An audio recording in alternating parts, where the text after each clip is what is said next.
Hello viewers, welcome back to our classes once again.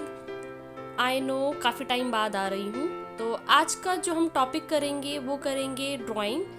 ये उनके लिए है जो स्टार्टिंग में जिन बच्चों को प्रॉब्लम होती है कि हमें शेडिंग कैसे करना है। तो मेरे पास एक बुक है जिसमें हम पेंसिल ड्राइंग और शेडिंग के बारे में जानेंगे।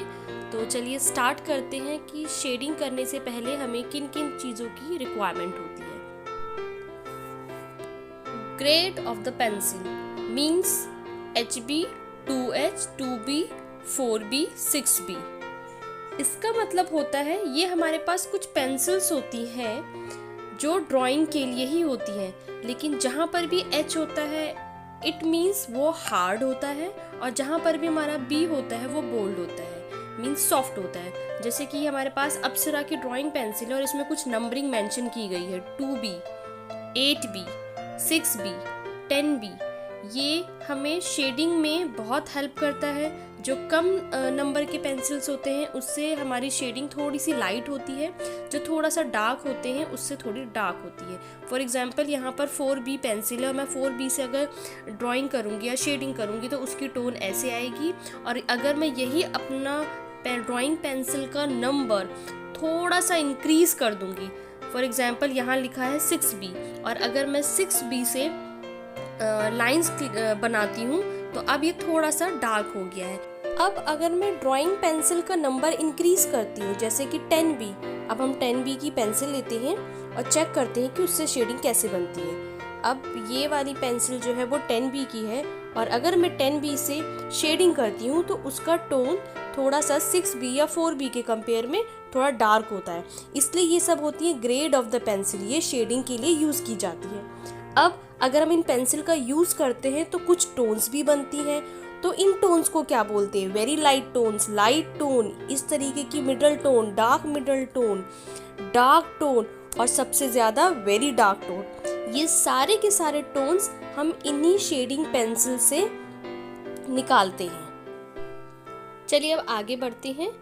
अब बात करते हैं शेडिंग इफेक्ट की कि व्हाट इज शेडिंग इफेक्ट। अब हमारे सामने कुछ लीव्स की ड्राइंग है, इसमें पेंसिल शेडिंग की हेल्प से शेडिंग की गई है, लेकिन हमें इन तीनों में डिफरेंसेस देखने हैं। Light tone, middle tone shading और डार्क टोन शेडिंग। इस लीव्स में शेडिंग की गई है, पहले वाले में लाइट टोन है, दूसरे में मिडल टोन का यूज़ किया है, और थर्ड वाले में थोड़ा सा डार्क पेंसिल चलाया है। अब पेंसिल्स की हमें पोजीशन कैसे लेनी होती है? हम जब राइटिंग करते हैं तो हम अपनी पेंसिल्स को दूसरे तरीके से होल्ड करते हैं, और जब हमें शेडिंग करनी होती है तो हमारी पेंसिल होल्डिंग की पोजीशन थोड़ी सी डिफरेंट होती है। ये अंडर पाम होती है, मीन्स हमारे पाम्स के अंदर से जो है वो पेंसिल्स आ रही होती है। चलिए आगे बढ़ते हैं और शेडिंग की और प्रैक्टिस करते हैं। तो इस वाले में हम शेडिंग इफेक्ट या फिर टोन्स बोलेंगे। इस वाले सर्कल में हम लाइट टोन्स स्ट्रोक्स देंगे, मींस हम इसमें 2B पेंसिल यूज़ करेंगे और पेंसिल में ज़्यादा प्रेशर नहीं देंगे, और लाइट पोजीशन से अपनी पेंसिल को पकड़ के हम शेडिंग देने की प्रैक्टिस करेंगे। अगर आपके पास ये सर्कल नहीं है तो आप अलग से किसी भी पेजेस में आप शेडिंग की प्रैक्टिस कर सकते हो। दूसरे वाले में हमें थोड़ा सा अपने पेंसिल में और प्रेशर करना है, और हम 2B के बजाय हम 4B पेंसिल को लेंगे और उसके बाद शेडिंग देने की प्रैक्टिस करेंगे। देन थर्ड, डार्क टोन के लिए हम थोड़ा सा प्रेशर और तेज़ करेंगे, और उसके बाद हम अपनी पेंसिल का नंबर भी चेंज कर सकते हैं। हम 6B पेंसिल ले सकते हैं या 8B पेंसिल ले सकते हैं। तो ये कहलाती है शेडिंग, जिसमें हम पेंसिल को बहुत ही स्मूथली तरीके से सिर्फ प्रेशर को कंट्रोल करके हम शेडिंग की प्रैक्टिस करते हैं। शेडिंग हमारी तभी अच्छी होती है जब हम बहुत ज़्यादा प्रैक्टिस कर लेते हैं। तो इसलिए ऐसा नहीं है 1 टाइम में 2 टाइम में किसी को भी शेडिंग नहीं आती। आप बार बार ड्राइंग बनाओ और उसमें शेड करने की कोशिश करो तो आपकी शेडिंग अपने आप बहुत अच्छी हो जाएगी। Now our next topic is scribbling. Scribbling में हमें अपनी पेंसिल को राउंड डायरेक्शन में मूव करना होता है, इस तरीके से जैसे छोटे बच्चे स्क्रिबलिंग करते हैं वॉल पे, उसी को हम बोलते हैं स्क्रिबल करना।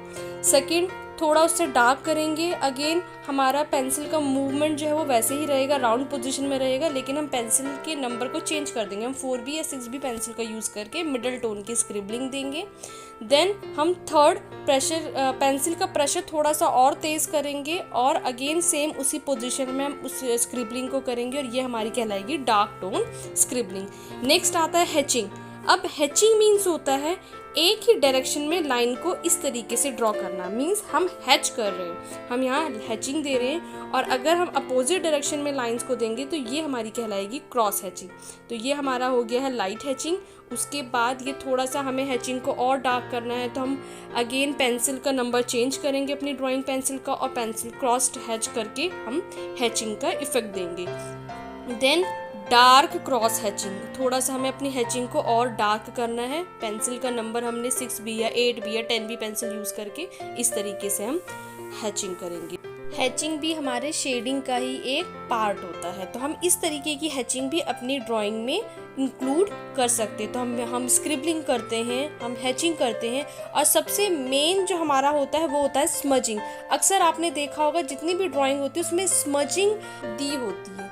अब इस स्मजिंग शेडिंग को करने का तरीका क्या है, हमें अपनी पेंसिल को बहुत ही लाइट तरीके से होल्ड करना होता है। थोड़ा सा बैंड करके हम अपने पेंसिल को इस डायरेक्शन में, एक ही डायरेक्शन में मूव करते हैं, और ये ध्यान देते हैं कि पीछे से थोड़ा सा भी हमें सरफेस जो है वो दिखे ना। उसके बाद जब हम शेडिंग कर देते हैं तो हमें अपने फिंगर से या थंब से उस उतने शेडिंग वाले पार्ट को स्मज करना होता है, मीन्स मर्ज करना होता है, इसलिए वो कहलाती है स्मजिंग। अगर हमें अपने स्मज के पार्ट को, उतने शेडिंग के पार्ट को और डार्क करना हो तो हम उस शेडिंग वाले पार्ट में दोबारा से पेंसिल को उसी डायरेक्शन में मूव करते हैं, उसके बाद अपने फिंगर से स्मज करते हैं। तो इस तरीके से हमारे किसी भी ऑब्जेक्ट में या कोई भी ड्राइंग में स्मज शेडिंग जो है वो कंप्लीट होती है। हमें यही प्रोसेस अपनी सारी ड्राइंग में करना होता है। ये आपके पास ऑप्शन होते हैं कि आप हैचिंग का यूज़ करना चाहते हो, आप स्मजिंग का यूज़ करना चाहते हो अपनी ड्राइंग में, या फिर आप अपनी ड्राइंग में जो है वो स्क्रिबलिंग करके अपनी ड्राइंग में शेडिंग देना चाहते हो। तो ये हमारे कुछ तरीके हैं शेडिंग करने के लिए। आपको इसमें से जो बेस्ट लगता है, जो लोग शेडिंग करना सीखना चाहते हैं, इसमें से कोई से भी शेडिंग को आप अटेम्प्ट कर सकते हो, ऑप्ट कर सकते हो, और आप अपनी ड्राइंग में इसको यूज़ कर सकते हो। अब तो शेडिंग स्मज करने के लिए मार्केट में स्मजिंग टूल भी आने लग गया है। तो अगर किसी को लगता है कि वो हैंड से या फिंगर से नहीं कर सकता है स्मज, तो वो स्मज टूल का भी यूज़ कर सकता है। तो इस तरीके से आप कोई से भी शेडिंग लेके अपने ऑब्जेक्ट में उसकी प्रैक्टिस करिए, तब जाके आपका शेडिंग जो है वो स्ट्रॉन्ग होगा।